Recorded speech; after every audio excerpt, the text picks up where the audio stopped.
स्वस्तात सोन्याच्या आमिषाने 50 लाखांना गंडा. विटा येथील घटना, चौघांवर गुन्हा दाखल.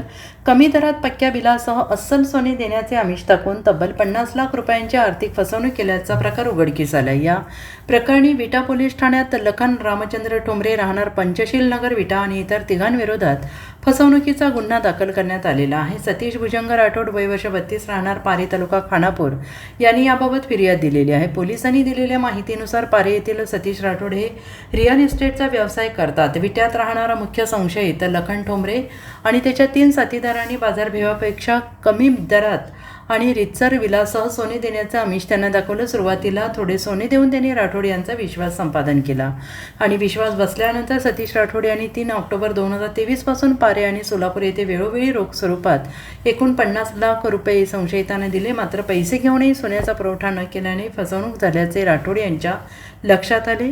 विटा पोलीस ठाण्याचे पोलीस निरीक्षक धनंजय फडतरे यांच्या मार्गदर्शनाखाली पोलीस उपनिरीक्षक संग्राम पाटील यांनी हे तपास करत आहेत.